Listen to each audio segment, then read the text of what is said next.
Virus had destroyed almost the entire world in just a few weeks.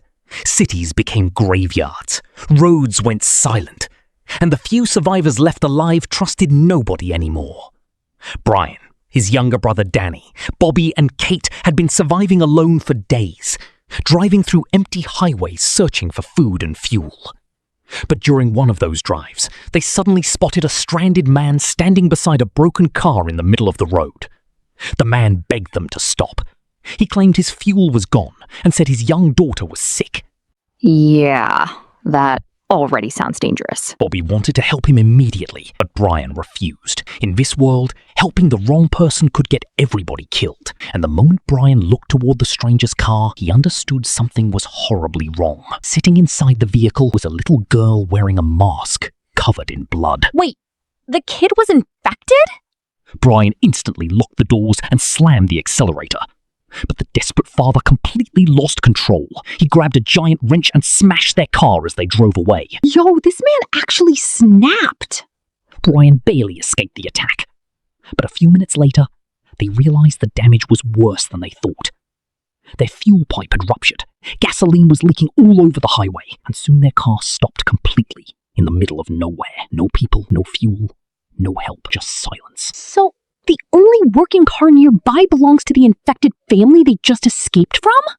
Exactly, and with no other choice left, the group slowly started walking back toward the man they were trying to escape from. When Brian and the others finally returned, Frank immediately understood why they came back. He knew their car was dead, and now his vehicle was their only chance of survival. Yeah, but trusting this guy still feels like a horrible idea.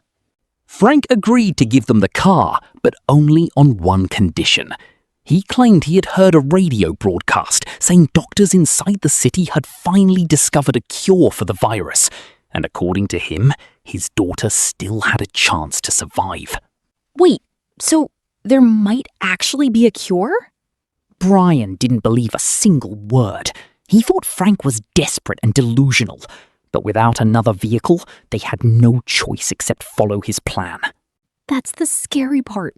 They know this is risky, but they still have to do it. Before entering the car, the group completely sanitized the entire vehicle. Then they forced Frank and his infected daughter to sit in the back while surrounding them with plastic sheets to stop the virus from spreading. Bro, they quarantined them inside the car. Nobody trusted anybody anymore. One cough, one drop of blood, one mistake, and everybody dies. That's honestly terrifying. After hours of driving, they suddenly spotted another abandoned car on the side of the road. Brian stopped immediately because they desperately needed fuel. Please don't tell me somebody's still inside that car. Brian and Danny slowly approached the vehicle. Danny carefully opened the driver's door to search for the keys, and sitting inside was a dead infected man. Nah, absolutely not! Danny tried staying calm while reaching toward the keys, but right before he grabbed them, the infected man suddenly opened his eyes. Oh, come on! Danny instantly snatched the keys and jumped back before the infected man could attack. Seconds later, Brian arrived, and the two brothers quickly siphoned fuel from the abandoned car. Okay, that was way too close. But things were about to get even worse, because after hours of driving, they finally reached the city where the cure was supposedly waiting for them. After entering the city, the group immediately realized something was wrong. The streets were completely empty. Trash covered the roads. Dead bodies were scattered everywhere. It looked less like a city and more like the remains of humanity itself. Frank guided them toward a research building where doctors were supposedly creating a cure. But before entering, his daughter became terrified and refused to stay alone inside the car. Bobby decided to stay with her while the others entered the building. Yeah, this place already feels cursed. Inside the research center, the silence felt unnatural. Empty hallways stretched through the darkness, while medical equipment remained abandoned everywhere. As they explored deeper inside the facility, they suddenly discovered dozens of dead bodies lying across the floor. Doctors, patients, researchers, everybody was dead. Then Frank noticed one doctor who was somehow still alive. He rushed toward him and desperately asked if the cure was finished. Please don't tell me they came All this way for nothing. The doctor revealed that he had created an experimental treatment, but it only had a 50% chance of working. If the medicine failed, the infected patient would die painfully. Even worse, the doctor had already decided to test the treatment on infected children, because according to him, they were already dying anyway. Nah, 50% is basically gambling with someone's life. At the same time, outside the building, Bobby continued comforting Frank's daughter inside the car. But suddenly, the little girl started coughing violently before collapsing unconscious. Blood splashed onto Bobby during the chaos, and terrified, she immediately wiped it away before anybody could notice. Oh no, please tell me Bobby didn't get infected.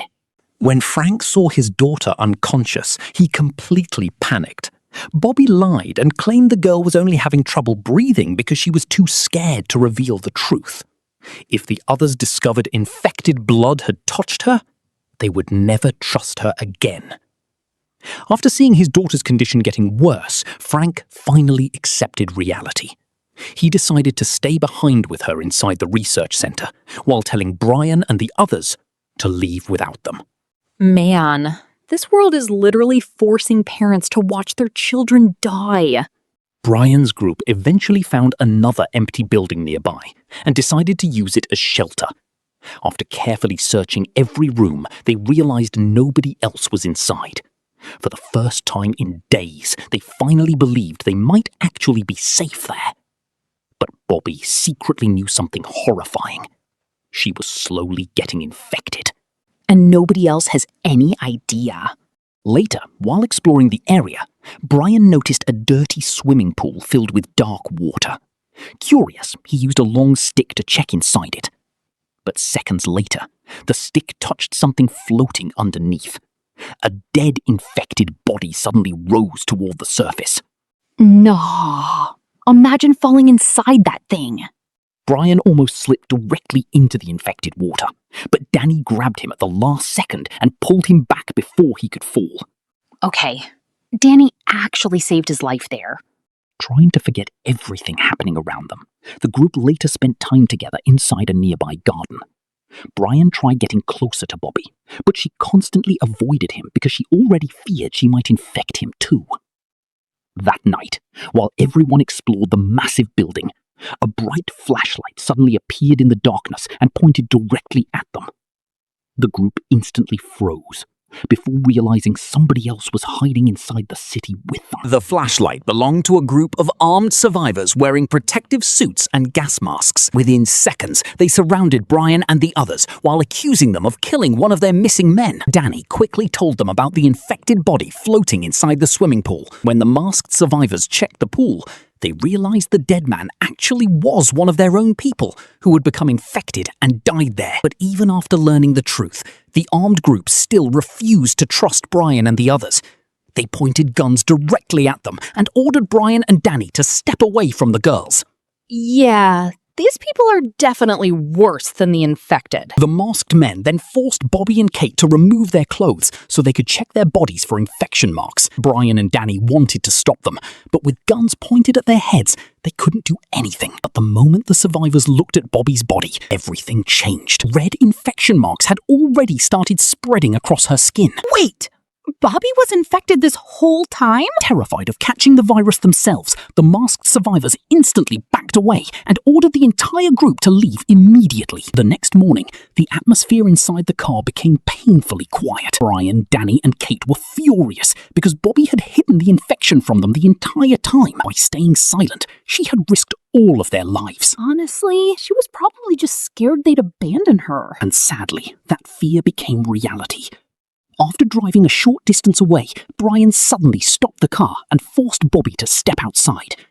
She cried and begged them not to leave her alone, but Brian refused to listen. He blamed her for ignoring his warnings and getting too close to the infected little girl.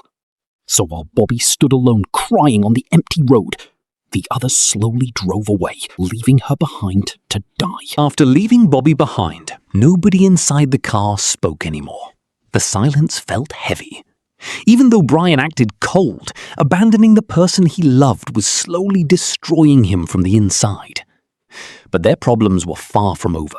because after driving a short distance away, Brian noticed their fuel was running low once again. And this time, they couldn't afford another mistake. Prove this trip just keeps getting worse. A few minutes later, they suddenly spotted another car approaching from the opposite side of the road.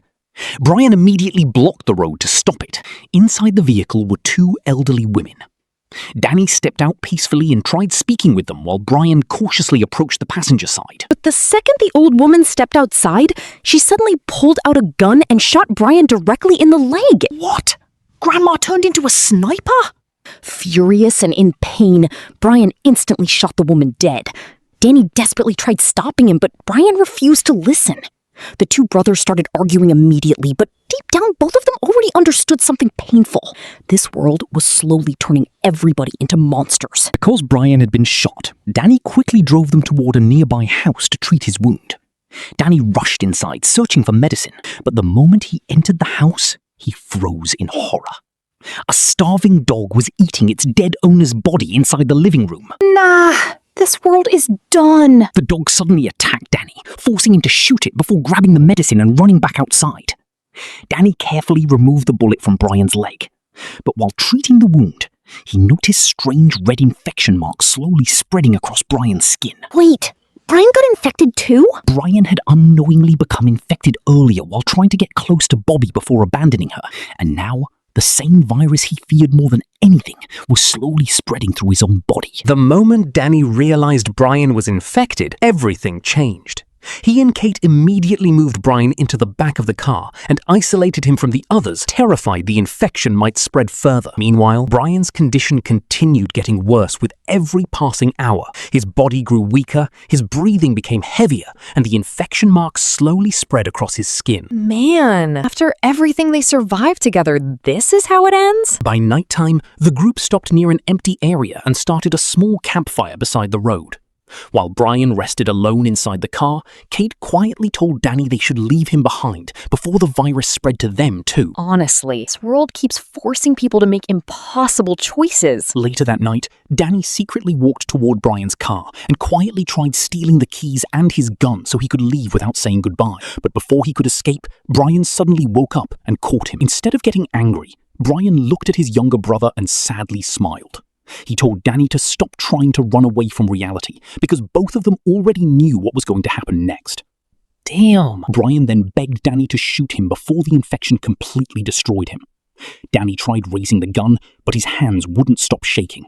Every childhood memory with his brother came rushing back into his mind. Brian kept begging him to do it quickly because he didn't want to suffer anymore. And after gathering every bit of courage he had left, Danny finally pulled the trigger.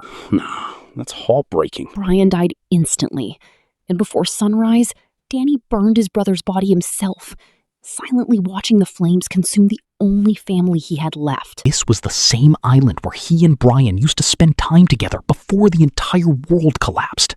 Nah, that actually hurts. Danny stood there silently, staring at the ocean while memories of his brother slowly replayed inside his mind. Even though he had survived the virus, deep down, a part of him had died with Brian that night beside the campfire. And in the end, that became the cruelest part of this apocalypse. The virus didn't just destroy the world, it destroyed the people living inside it too. And with Danny silently remembering his brother on the peaceful island, the story finally comes to an end.